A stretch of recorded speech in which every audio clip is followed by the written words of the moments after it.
มามาต่อ EP ที่3ก็คือเฮ็ดชาเลนจ์ให้เจ้าของเนาะก็คือเว้าหน้ากล้อง เป็นเวลา1,826มื้อเนาะท้าทายขีดจำกัดของเจ้าของเหตุผลที่อยากฝึกเว้าหน้ากล้องเนาะบ่มีหยังหลายก็คือเป็นคนที่สื่อสารบ่เก่งเนาะเป็นคนที่กับสื่อสารเป็นศัพท์ทางการบ่ค่อยเก่งเนาะเว้าติดๆขัดๆเนาะเป็นมาแต่ใดแล้วแหละแต่ว่าตอนนี้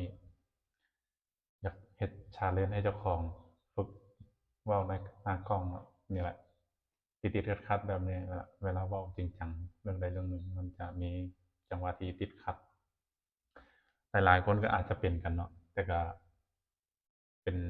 หนทางที่เราอยากแก้เนาะอยากแก้ให้มันได้อยากเป็นคนที่สื่อสารเก่งขึ้นเนาะนี่คือเหตุผลที่มาเฮ็ด challenge ฝึกเว้าหน้ากล้องเป็นเวลา1,826วันเนาะมาลุ้นกันว่ามันจะมีพัฒนาการไปแบบใดไผที่บ่มีความกล้าอาจจะมีหลายๆคนเนาะเป็นคือกันเนาะ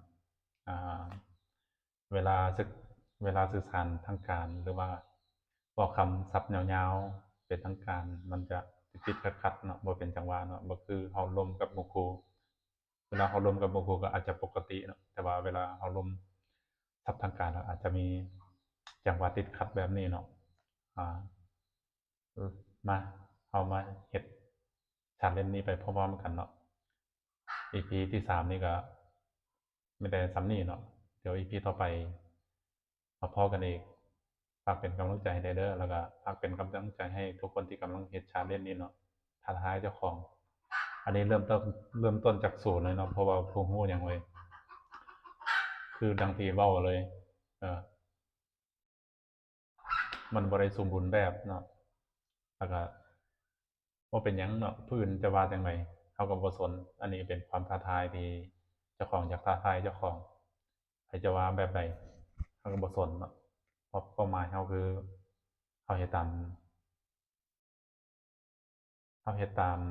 นี่เริ่มมาอีกแล้วเว้าติดๆขัดๆเนาะมันมาอีกแล้วเราเฮ็ดตามความฝันของเราเนาะในโลกนี้บ่มีไผแคร์เจ้าเพียงแต่เจ้าคิดไปเองเนาะเพียงแต่เราเป็นผู้คิดไปเองว่าผู้อื่นจะเบิ่งเราแบบใดผู้นี้ผู้นั้นจะเบิ่งเราแบบใดเราจะอายเอ่อจะสู้หน้าเพิ่นแบบใดที่จริงคนในโลกนี้บ่มีไผแคร์เจ้าบ่ได้สำคัญขนาดนั้นเนาะไผที่เฮ็ด challenge อยู่นี่ก็จะเป็นกำลังใจให้เนาะแล้วก็ฝากเป็นกำลังใจให้แหน่แล้วก็ฝากคอมเมนต์แหน่เนาะคันผู้ใดฝากคอมเมนต์กำลังใจให้แหน่ว่าเป็นแบบใดเราควรปรับเสียงแบบใดลงจังหวะแบบใดเนาะEP นี้ก็จบส่ำนี้เนาะ